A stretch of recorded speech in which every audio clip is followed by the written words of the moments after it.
Okay, before we get started right quick, this is my autism awareness video. I hope you enjoy the video. I'll say it I said it at the end of the video, I'll say it again. This video is not for everybody. There's people who want to see the motorcycle content. They want to see me being funny. This is really not that funny of a topic, so I make jokes here and there, but just bear with me and hope you enjoy the video. All right, hey, what's up, y'all? This video comes at the very end of March, but I'm gonna go ahead and do my my April Autism Awareness video, or my autism video that I do. Every April, I do an autism video. As you well know, if you look back on my channel, I have a son with autism. My son Keegan is 8 years old, and is diagnosed with what they consider to be high-functioning autism on the spectrum. I'm very fortunate my son is high-functioning, and my son is verbal. He was nonverbal for quite a while. This year's video is going to be a bit different because I'm going to take it from a different angle than what I've taken it from in the past. And that's that this year I'm not only the parent of a student with autism, I am the husband of a wife that is a teacher for special education and deals with autism and a various other array of I don't want to say disabilities, but of challenges that children have. This is my wife's first year teaching special education, or SPED, as you'll hear it called. Last year she taught a full year as a teacher at a preschool, and the year before that she was an assistant at a preschool, or an aide, I guess you could say. This year's the first year that she is a full-time special education teacher. So the thing that is an advantage for us, I will say, and I call it an advantage, is that we can we know what it's like being on both sides of the coin. We have been parents to an autistic child, which we still are, and now my wife is a teacher. And so, man, there were times where we didn't understand what the teachers were speaking about and what the administration was talking about and all those kind of things. Well, now we have a much better grasp of things. I can tell you right now, for any teacher, period, teachers, don't care if they're gen ed, don't care if they're special education, if you know a teacher currently, I'm going to tell you right now, thank that teacher and give them a pat on the back, buy them a cup of coffee, donate anything you can donate to help them with their classroom, because I don't think anyone realizes just how much teachers pay out of their own pocket for everything that's in their classroom, because they do. They absolutely do. Special education teachers in particular, my wife will come home with scratches and she got bit and gets hit and has all kinds of things happen. And you say, well, that shouldn't happen at school. Well, you're right, but you have to understand, you have children who are nonverbal. You have children who can't tell you what is wrong with them. You have children who can't tell you, my stomach hurts, I'm sick, I'm hungry, I need to go to the bathroom. You have that. These children, a lot of them can't verbalize. Now, she has quite a few kids who can, which is awesome. But coming at it from this side, coming at it from the side of someone who has a son and also has as a teacher of special education, my wife and I both have learned a ton. We're very blessed. My son has amazing teachers. I talked about Amanda before. He has an amazing teacher now, Kendra, I won't say last names, that have really understood and been patient and have helped my son.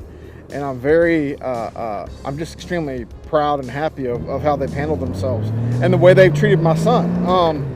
Being on this side, you know, as a parent, my wife was telling me the other day, when you're going to an ARD for your student, and an ARD is a meeting where they talk about what accommodations, what goals, where we're trying to get your child to, and that's with the teachers, with the therapists, with the administration, so that the parent knows what's going on and what we're looking for and what we're trying to do, and the parent can give out their goals and what they want and what they see and what they do and don't like, you know, that's been going on. So my wife said recently she was in an ARD and it broke her heart because the parent across from her was crying, and she said, "Yeah, I've been there. I've been in that spot where I was the one crying and upset because I just want the best for my child." And understand, I say this every year. We're not trying to change our son. My wife is not trying to change anybody else's child. She's just trying to help that child thrive to the best of their ability, okay? Having Keegan be nonverbal when he was younger has helped her. And it's helped her because when we were talking about it, she said, you know, there's times where she has certain students, when they make certain movements, it means they want a certain thing. She said, I had a child the other day that when they made a certain noise, a certain grunt, it meant that they were hungry. So my wife would tell them, hey, are you ready for a snack? And they would go eat a snack. And so she started noticing this, and then she had another child that when they wanted a different color, they would kind of slap their hand on the desk and stomp their foot. And so she asked the parent, she said, have you noticed whenever they want another a crayon or a different color or a pen or pencil that they were smacked like the table and stomped their foot? And the parent said, no, we didn't notice that. So she said, well, just see if it works for you. The parent comes back the next day going, oh my goodness, we were coloring with our older son and with this child, and they did that. They stomped their foot, smacked the table, and we gave them a different color, and they were happy.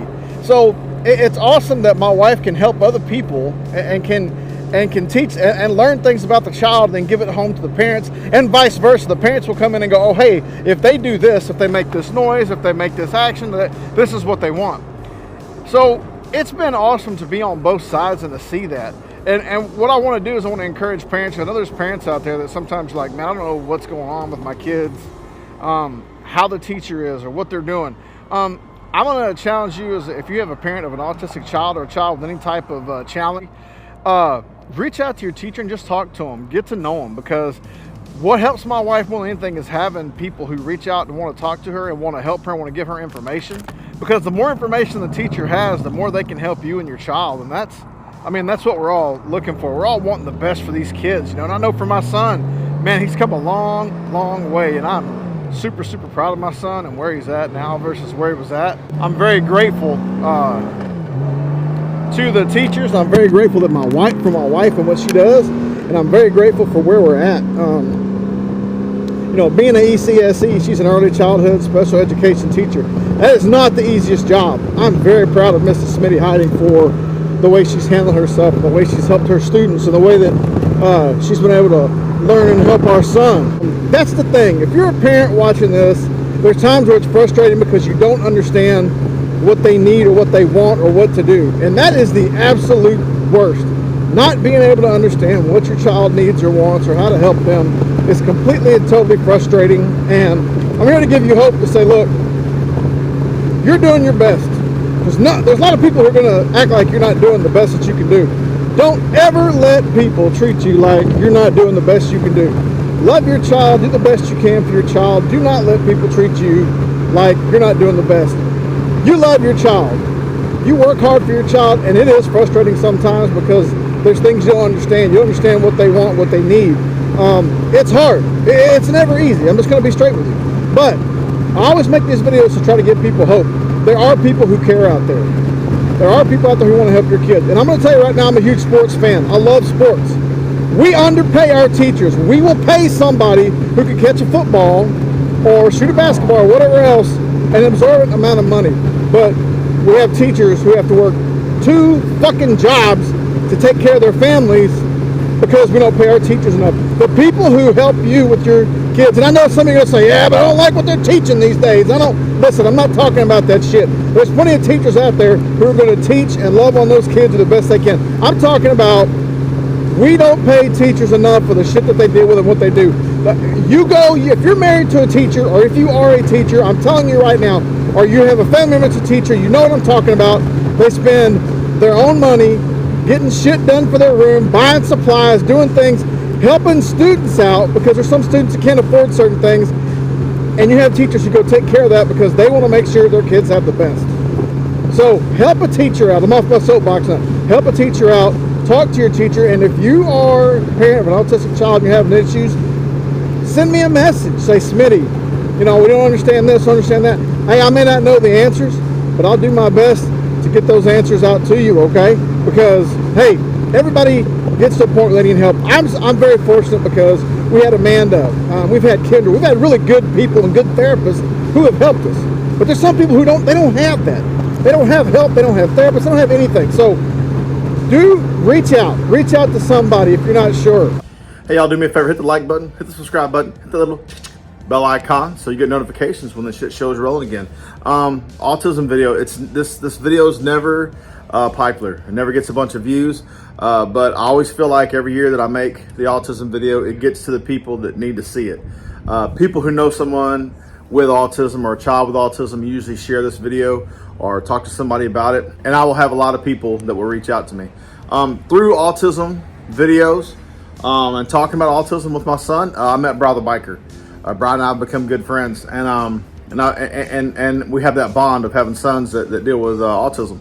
So this video is always very important to me every year, and I appreciate you watching. You know, I tell people that this video may not be for you. Because if you never had to deal with it, or you don't know someone with autism or lives with autism, then you come here for motorcycle content or for me to make you laugh, and I usually don't make you laugh too much in these videos. So come back next week. I'll try to be funny and do my thing again, but I appreciate you guys watching. Please share this, and again, thank you to everybody for the support from my son, for my wife and I, and our family. It's awesome. I really appreciate you. You know, I can't say how much I appreciate you guys. Now, I want you guys to have a great day. Let's try not to be assholes to each other. And I'll see y'all next time. With friends like you, who needs enemies? You're not the one you pretend to be. I always thought we were family. Now we're only enemies. Enemies.